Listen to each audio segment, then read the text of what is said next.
ഇന്നത്തെ ടോപ്പിക്കിന്റെ തലക്കെട്ട് ഇങ്ങനെയാണ്: become adept at switching modes. അതായത് ഓരോ ദിവസവും നമ്മൾ പല പല അവസ്ഥകളിലൂടെ ആയിരിക്കും കടന്നു പോകുന്നത്.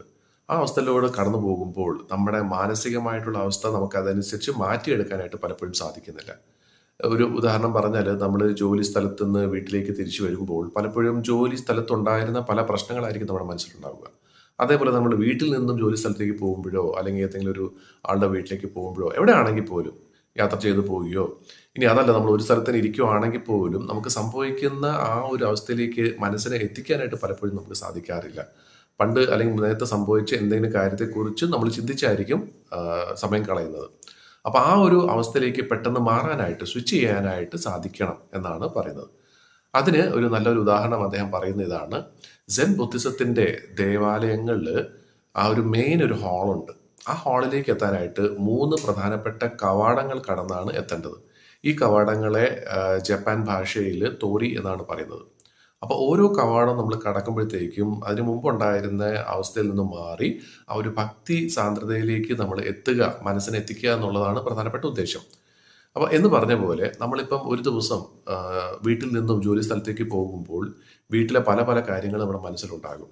പക്ഷെ ആ ഒരു യാത്ര ചെയ്ത് നമ്മൾ പോയി അവിടെ എത്തുന്നതിൻ്റെ ഒരു പർപ്പസ് എന്ന് പറയുന്നത് ഇതാണ്: ആ യാത്രയിൽ ബാക്കി എല്ലാ കാര്യങ്ങളും മറന്ന് നമ്മുടെ ജോലിയിൽ മാത്രം ഓർക്കുക, അല്ലെങ്കിൽ കാര്യങ്ങൾ ഫോക്കസ് ചെയ്യുക എന്നുള്ളതാണ് ഉദ്ദേശം. അപ്പം നമ്മുടെ ജോലിയിൽ സ്ഥലത്ത് നിന്ന് വീട്ടിലേക്ക് വരാൻ ഉള്ളതിന് വേണ്ടി മാത്രമല്ല, ഒരു ദിവസം തന്നെ പല പല കാര്യങ്ങൾ സംഭവിക്കുമ്പോൾ ഒരു അവസ്ഥയിൽ നിന്നും മറ്റൊരു അവസ്ഥയിലേക്ക് നമ്മുടെ മനസ്സിനെ പെട്ടെന്ന് തയ്യാറെടുത്ത് കൊണ്ടുവരാനായിട്ട് നമുക്ക് ഒരു ശ്രമം നടത്തണം. അതിന് ഈ ഒരു കാര്യം ഒന്ന് ചിന്തിച്ചാൽ മതി. നമ്മൾ എല്ലാ ദിവസവും ജോലിക്ക് പോകുന്നുണ്ടെങ്കിൽ, അല്ലെങ്കിൽ എന്തെങ്കിലും ഒരു കാര്യം നമ്മൾ ചെയ്യാൻ പോകുന്നുണ്ടെങ്കിൽ, പഴയ കാര്യങ്ങളെല്ലാം തൽക്കാലത്തേക്ക് മാറ്റി വെച്ചിട്ട് എന്താണ് നമ്മൾ ചെയ്യാൻ പോകുന്നത് അതിനെക്കുറിച്ച് മാത്രം ചിന്തിക്കുക.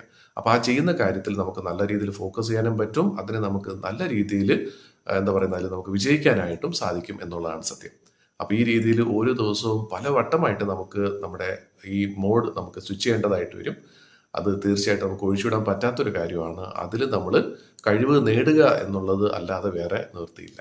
അപ്പോൾ എല്ലാവർക്കും ഈ രീതിയിൽ അവസ്ഥയ്ക്കനുസരിച്ച് അവരുടെ മാനസിക എന്താ പറയുന്ന ഒരു സ്ഥിതിയെ മാറ്റിയെടുക്കാനായിട്ട് സാധിക്കട്ടെ, അതിൽ വിജയിക്കട്ടെ എന്ന് ആശംസിക്കുന്നു.